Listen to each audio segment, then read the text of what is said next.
Hello friends, চলে এসেছি আমাদের ঘুরতে যাওয়ার থার্ড এবং লাস্ট ব্লগ নিয়ে। আমরা গত 17ই জুলাই এই চাঁদিপুর সি বিচে আমরা রাত্রে এসে পৌঁছেছিলাম আর বলেছিলাম তোমাদেরকে দিনের বেলা ভিউটা দেখাবো। তো 18 তারিখ সকালবেলা আমি তোমাদের সাথে ভিউটা শেয়ার করছি। দেখো রুমের ঠিক বাইরেই কি সুন্দর সমুদ্র, একদম হোটেলের ব্যালকনি বা বারান্দা থেকেই এরকম সুন্দর সমুদ্রটাকে দেখা যায়। তো আমরা সকালবেলা একটু ফ্রেশ হয়ে নিয়েই বেরিয়ে পড়লাম আশপাশটা ঘুরতে। শুনলাম এখানে নাকি একটা বড় ফিশ মার্কেট আছে, তো সেটা দেখতেই আমরা একটু বেরিয়ে গেলাম আর একটা অটোয় উঠে গেলাম। অটোয় করে যাওয়ার পথে শুনলাম এখানে একটা বড় রাধাকৃষ্ণের মন্দির আছে, তো ভাবলাম সেটাই একবার দর্শন করে যাই। সেখানে আমাদেরকে যে অটোর ড্রাইভার ছিলেন তিনি নিয়ে গেলেন। নামার পরে দেখলাম সেখানে একটা জু ছিল, কিন্তু জুটা অবশ্য বন্ধ ছিল সকালবেলা, হয়তো সেই জন্য জুটা দেখা হলো না। আর এখানে পাশেই একটা ঝিল ছিল বড়, এই ঝিলে বোটিং করা যায়, সেখানে দেখছিলাম বোট রাখা ছিল, বাট যেহেতু খুবই সকালবেলা তাই হয়তো এগুলো সবই বন্ধ আছে। আর দেখো ওই যে রাধাকৃষ্ণের মন্দিরটা দেখা যাচ্ছে। সকালের একটা খুব সুন্দর স্নিগ্ধ পরিবেশ, সবে মন্দিরটা ধোয়া হয়েছে, দারুণ একটা পরিবেশ লাগছিল। এই যে আমরা মন্দিরের মধ্যে প্রবেশ করে নিলাম আর এই হলো রাধাকৃষ্ণের মূর্তি, অসাধারণ একটা মূর্তি ছিল। আর এরপর এই যে ঝিলটা ছিল সেখানে প্রচুর কালারিং ফিশ ছিল। তো আমাদের যে ড্রাইভার দাদা সে বলল এই মাছেদেরকে খাবার দিলে এরা এরকম খুব সুন্দর খেলা করে। তো আমরাও আর কি এক প্যাকেট খাবার কিনে তাদেরকে দিলাম, আর দেওয়ার পরে দেখলাম মাছরা এত সুন্দর এখানে খেলা করছে। এই ভিউটা সত্যিই খুব সুন্দর ছিল।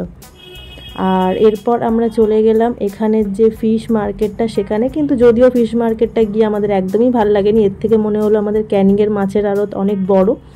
এই মাছের আড়তের পাশে আরও একটা মন্দির ছিল, এখানে প্রচুর মন্দির অ্যাকচুয়ালি। তো এরপর আমরা চলে আসলাম হোটেলে আর তারপর ব্রেকফাস্ট করে নিলাম। ব্রেকফাস্টে ছিল পরোটা আর আলুর তরকারি, তো সেটা আমরা ঝটপট খেয়ে নিলাম। আর খেয়ে নিয়ে তো সমুদ্রে যেতেই হবে, কারণ সমুদ্রের কাছে এসে সমুদ্রকে কাছ থেকে ফিল না করলে পুরো টোটাল ঘোরাটাই তো একটা অসম্পূর্ণ থেকে যায়। তাই আমরা গেলাম একদম সমুদ্রের কাছে আর দেখো সমুদ্রকে অনুভব করে নিচ্ছিলাম। মাসি মেশোদেরকেও ডেকে নিয়েছিলাম, খুব সুন্দর ভালো লাগছিল। দেখো চারপাশের পরিবেশটা কি সুন্দর, সমুদ্রটাকে দেখতে লাগছিল, তো সেটা আমরা একটু খুব ফিল করছিলাম। হ্যাঁ, অ্যাকচুয়ালি বলতে পারো দীঘা পুরীর মতন হয়তো ঢেউ এখানে নেই, বাট এত সুন্দর শান্ত নিরিবিলি একটা পরিবেশ। একটু লোকজনের ভিড় থেকে আলাদা করে সময় কাটাতে চাইলে এই জায়গাটা সত্যিই খুব অসাধারণ একটা জায়গা, আমাদের তো খুবই ভালো লেগেছিল।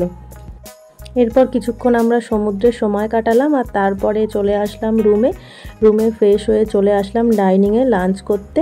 অ্যাকচুয়ালি এই হোটেলের ডাইনিং থেকেই সমুদ্রটা খুব সুন্দর দেখা যায়। আর আমরা দুপুরে লাঞ্চ করে নিলাম, নিয়ে রেডি হয়ে নিলাম, কারণ আজকে আমাদের বাড়ি ফেরার পালা। আমরা দুপুর 2টো নাগাদ বেরিয়েছিলাম। দেখো আমাদের অটো চলে এসেছে আর আমরা সম্পূর্ণ লাগেজও তুলে ফেলেছি গাড়িতে। তো শেষবারের মতন সমুদ্রকে টাটা জানিয়ে বাড়ির উদ্দেশ্যে রওনা দিয়ে দিলাম। মনটা একটু খারাপ লাগছিল, যাই হোক তারপর চলে আসলাম বালেশ্বর স্টেশনে। ট্রেন ছিল আমাদের দুপুর 3টে, ট্রেন একদম টাইমেই ছিল। দেখো ট্রেন অলরেডি ঢুকেও গেছে।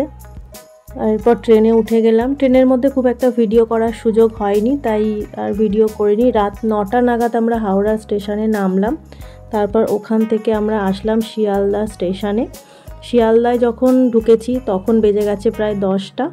তো তারপর আমরা লোকাল ট্রেনে উঠে পড়লাম আর তারপরে বাড়ি চলে আসলাম 12টা নাগাদ রাত। আর এখানেই আমাদের এবারের ট্যুরের ব্লগ শেষ হলো। টাটা, সবাই ভালো থেকো।